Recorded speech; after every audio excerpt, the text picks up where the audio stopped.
They told me not to go. Locals warned me. The woods aren't the same anymore. I thought they were just superstitious. I needed peace, quiet, a place to reset my mind. And that little wooden cabin, hidden deep in the black hollow forest, seemed like paradise. It was cheap. No neighbors for miles, no cell service. Exactly what I needed. The owner, a wrinkled old man named Carter, handed me the keys with shaking hands. His eyes never met mine. "Don't dream too much," he muttered as I left. I thought it was a weird joke. I laughed it off. God, I wish I had listened. The road twisted like a snake, trees leaning over it like watching giants. By the time I reached the cabin, night had started to fall. The place was perfect, small, rustic, isolated. The way the sunset bled into the sky behind it made it almost beautiful. I unloaded my stuff, locked the door behind me, and collapsed onto the old leather couch. Silence swallowed me whole. For the first time in months, I felt myself breathe. I felt free. That night, sleep hit me like a freight train. But the dreams hit harder. I stood in a hallway lined with mirrors. Each mirror showed a different version of me. Some smiling, some crying, some screaming silently. At the end of the hallway was a door. It pulsed like it was alive, breathing in and out. Something on the other side was begging me to open it. I reached out, and just as my fingers brushed the doorknob, I woke up, soaked in sweat, heart pounding. The clock read 3:07 a.m. standard nightmare. No big deal. I shrugged it off and went back to sleep. The next morning, things were different. The mirrors. There were mirrors leaning against the walls of the living room, ones I swear hadn't been there when I arrived. Each mirror showed me, but not just me. One mirror showed me asleep on the couch. Another showed me standing in the kitchen, slicing my hand open with a knife. Another showed me standing in front of the cabin, screaming my lungs out. I stared, paralyzed. Had I brought these? Had they always been there? Was I dreaming again? I spun around to find the door. It wasn't there. The cabin stretched out like a maze behind me. Endless hallways, more mirrors, more twisted versions of myself. The world tipped sideways. I closed my eyes and took deep breaths. "Wake up," I whispered to myself. "Wake up. Wake up. Wake up." When I opened my eyes, everything was normal again. The mirrors were gone. The door was back. It was morning. Sunlight spilled through the windows. Had it all been a dream? I didn't know. Maybe the stress was finally getting to me. Still, I couldn't shake the feeling that something had followed me back from that dream. By the way, if you love horror stories like this, dark, creepy, filled with twists, make sure you subscribe to my channel. It helps more than you know. And you wouldn't want to miss what happens next. Trust me, it only gets worse from here. The second night, I decided to stay awake. I brewed a strong pot of coffee, planted myself on the couch, and switched on the dusty old lamp beside me. No dreams if you don't sleep, right? Simple logic. I flipped through an old book I found on the cabin's shelf. Something about Appalachian folk tales. But the words blurred together. My eyes got heavy. The coffee didn't help. Around midnight, the cabin started to creak. The kind of slow, deliberate creaking that sounds intentional. Like footsteps. I tightened my grip on the book. The shadows along the walls stretched longer, darker. From the corner of my eye, I saw it. Something move. Something tall and thin, crawling across the wall like a living shadow. I snapped my head toward it, but it vanished. I told myself it was just exhaustion. That was mistake number 1.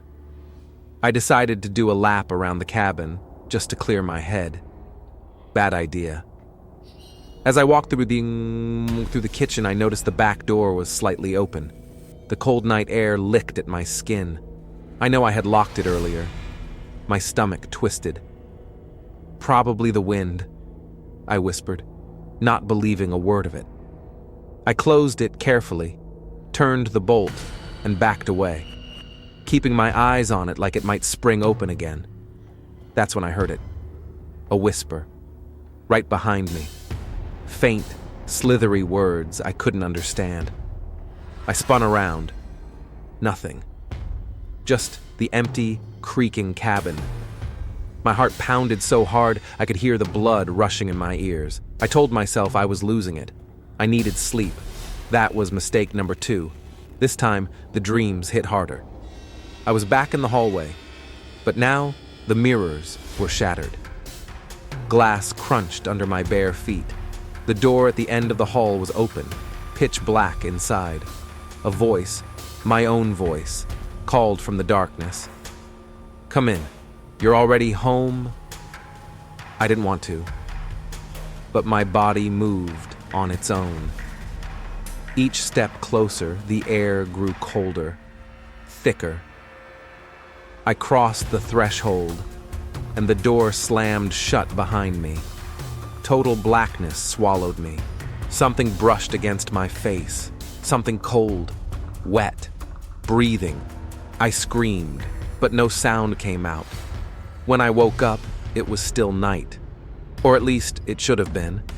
But outside the windows, it wasn't just dark. It was empty. No stars, no trees, no moon. Just blank nothingness pressing against the glass, as if the cabin was floating in a void. I stumbled to the front door, flung it open, and stepped into nothing. Literally. The ground beneath the porch stopped like a cliff edge. Beyond that, pure black emptiness stretching in all directions. No sound, no wind, just me, standing at the edge of a forgotten world. I staggered back inside, slamming the door shut. The wood shuddered, but held. I dropped onto the couch, trembling. "You're just dreaming," I told myself again and again. "This isn't real. This isn't real." But something deep inside me whispered the truth. It was real. The cabin wasn't just in the woods anymore. It was somewhere else. Somewhere wrong. The clock on the wall ticked backward. Tick, tick, tick, counting down instead of forward. I sat there for what felt like hours, watching the hands unwind. Every few minutes, I swore I heard something tapping at the windows, but when I looked, there was nothing there. At least, nothing I could see. At one point, the tapping turned into scratching, long, drawn-out claws against glass. It came from every window at once. I pressed my hands over my ears, trying to block it out, but it wasn't just noise. It was words. "Let us in. We see you. You're ours now." The voices grew louder, more desperate. The whole cabin shuddered under the assault. I ran to the fireplace, grabbed the rusted old poker, and stood in the middle of the living room, heart racing, breath ragged. If they got in, I didn't know what would happen, but I knew it wouldn't be good. Then, silence. Complete, deafening silence. I didn't trust it. I held my breath, waited, creak. The front door slowly swung open. Standing in the doorway was me, or something wearing my face. But its eyes were empty, black holes where eyes should be. It smiled, a wide, unnatural grin that stretched too far. It lifted one skeletal finger and beckoned me forward. I stepped back. It stepped in. Another step back. Another step forward, like a horrible dance. Finally, I screamed and swung the poker at it. The thing vanished into smoke. Gone, as if it had never been there. I dropped the poker, collapsed onto my knees. Tears blurred my vision. "Get out," I whispered to myself. "Get out, get out, get out." But where would I go? There was nowhere left. Just the cabin, and the void, and the dreams.